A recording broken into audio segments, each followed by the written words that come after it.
आप भी मेरी दुकान गड़ा इलेक्ट्रॉनिक्स संभाल सकते हो। इस गेम में रोज खेलो, रोज जीतो 5000 तक के इनाम। अभी डाउनलोड करो। पेन कहाँ है?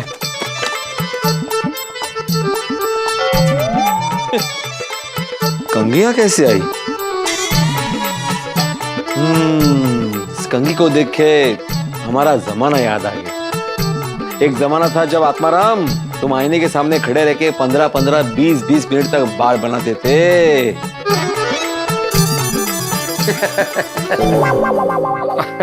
अब्दुल, अरे वो मैं एक्चुअली पेन ढूंढ रहा था तो हाथ में कंघी आ गई और कंघी को देखा तो फिर हमारा जमाना याद आ गया एकदम, इसलिए। कीजिए कीजिए भिड़े भाई, अभी तो कंघी घुमाने जितने बाल है आपके पास। हाँ। कुछ समय के बाद तो सॉरी, अभी बाल की खाल मत खींचो। किस काम से आए थे? मैं ये बताने के लिए आया हूँ कि सोसाइटी का काम बहुत जोरों शोरों से चालू है। हाँ। और कंपाउंड चारों तरफ से पैक कर दिया है। और मैंने सोसाइटी में सभी को ये भी कह दिया है कि अपनी कार और अपनी बाइक पीछे पार्क करे। हाँ, बस पहला पड़ाव पार हो गया, दूसरा भी पड़ाव पार हो जाएगा। और देखना सोसाइटी का काम ऐसा देखते ही देखते पूरा हो जाएगा। हाँ। मैं चलता हूँ। हाँ। वैसे अब्दुल ने बात तो सही बोली, अभी भी कंघी घुमाने जितने बाल तो है सर पे। हाँ,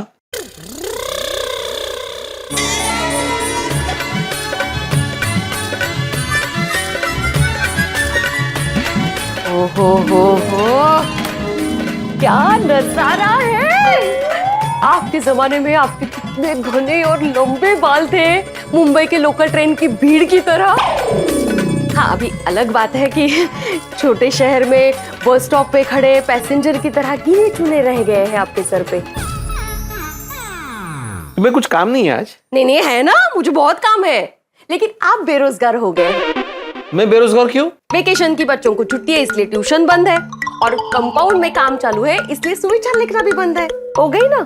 तुम देखती जाओ माधवी, तुम्हें और गोकुल लव सोसाइटी को पता चल जाएगा कि मैं कैसे सुविचार लिखता हूँ। जहाँ चाह है वहाँ राह। अच्छा, ये सुविचार है? नहीं, ये सुविचार नहीं है, मतलब ये सुविचार है लेकिन ये मैं नहीं लिखने वाला। मैं तुम्हें बताने के लिए बोल रहा था, सिचुएशन समझाने के लिए। चलो भी आ रही हो? नहीं, आपने कहा ना चलो तो। अरे वाह, तो चलो। नहीं मजाक कर रही थी। मैं मजाक नहीं कर रहा हूँ, चलो। नहीं, मुझे बहुत काम है। हो ना? हाँ।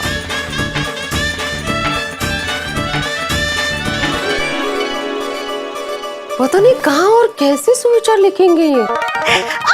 गुड मॉर्निंग वीरे भाई। Good morning, good morning. आइए रोशन भाभी। अरे नहीं, पहले आप। पहले आप आइए। नहीं, पहले आप।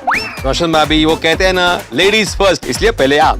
आजकल जमाना बदल गया है, लेडीज एंड जेंट्स दोनों इक्वल, इसीलिए आप जेंट्स फर्स्ट, इसीलिए आप पहले।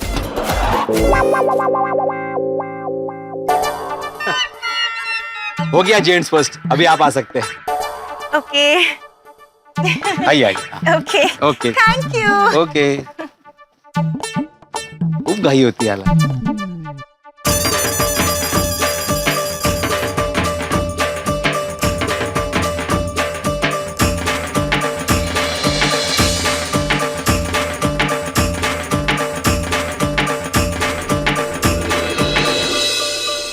अरे वाह भिंडी मास्टर, ये रोज सुबह सुविचार लिखने की परंपरा तूने जारी रखी है?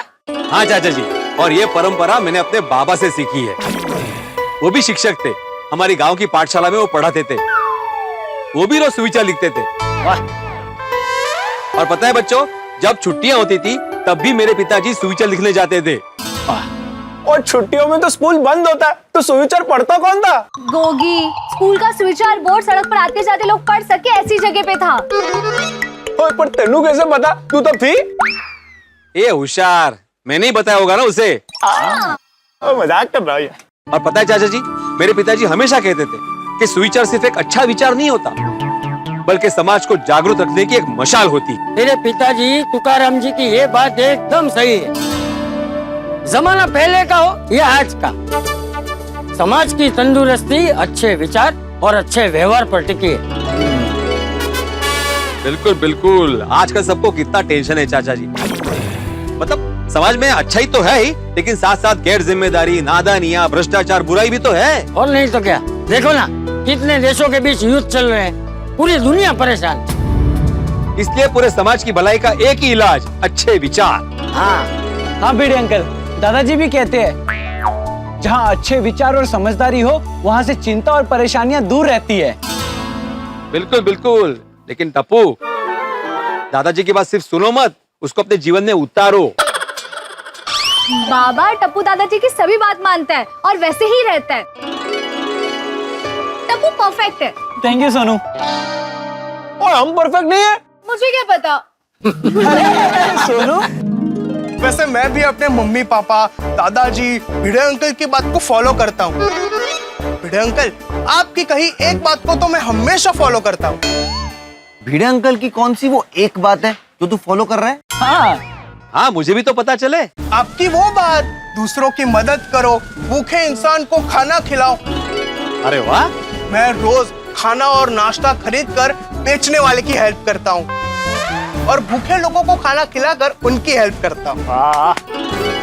अरे वाह, ये तो अच्छी बात है, लेकिन रोज तुम भूखे इंसान को कहाँ ढूंढने जाते हो?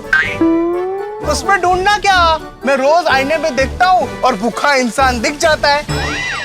अच्छा, मेन बात सुनो, जैसा कि आप सब जानते हैं कि सोसाइटी में आने जाने का रास्ता बदल गया है। फिर से बदल गया?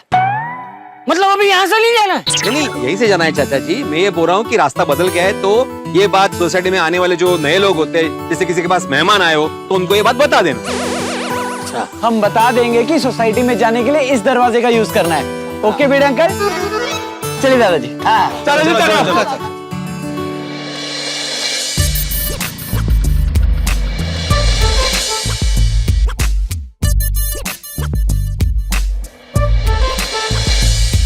अरे यार, ये सोसाइटी की एंट्री तो बंद है। ये पक्का रीडेवलपमेंट में गई है। अब ये पार्सल वापस ही लेके जाना पड़ेगा। लो, एक और डिलीवरी बॉय मेरी तरह बेवकूफ बनने आ रहा है इधर। और भाई कैसे हो? हाँ? कैसे हो? मजे में। तुम कैसे हो? अरे हम पार्सल वालों का कहाँ मजा है, पूरे दिन धूप में घूमना पड़ता है। हाँ ये तो है, एक जगह से दूसरी जगह जाना, दूसरी जगह से तीसरी जगह जाना, वो भी इतनी धूप में। और नहीं तो क्या, कुछ लोग पता बराबर नहीं देते, कुछ लोगों के ओटीपी के टाइम पे फोन बंद होते हैं या स्क्रीन टूटा हुआ रहता है। हाँ, कितनी परेशानी होती है नहीं? और मेहनत भी कितनी करनी पड़ती है। फिर ऊपर से इतनी मेहनत करने के बाद भी मुश्किल से गुजारा होता है। बिल्कुल बिल्कुल। पर आजकल ये वॉर की वजह से महंगाई भी कितनी बढ़ गई है। हाँ, वैसे आप कहाँ काम करते हो? हाँ? मैं तूफान एक्सप्रेस में। तो आपके पास इलेक्ट्रिक बाइक नहीं है? नहीं, क्यों?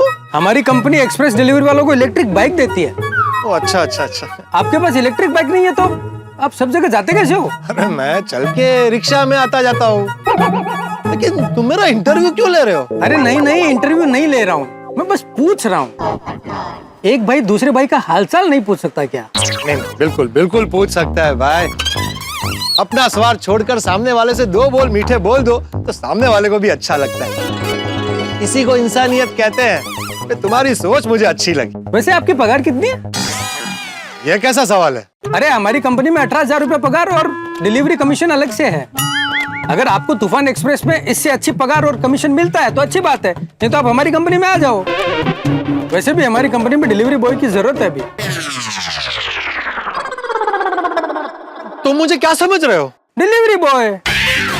आप मेरे जैसे डिलीवरी बॉय हो ना, पार्सल लेके घूम रहे हो हाथ में। मैं डिलीवरी बॉय नहीं हूँ, मैं पत्रकार हूँ, इसी सोसाइटी में रहता हूँ। ओह अच्छा, सॉरी सर, सॉरी। नहीं ठीक है, कभी कभी गलतफहमी हो जाती है। ये आपकी सोसाइटी रीडेवलपमेंट में गई है? नहीं, क्यों?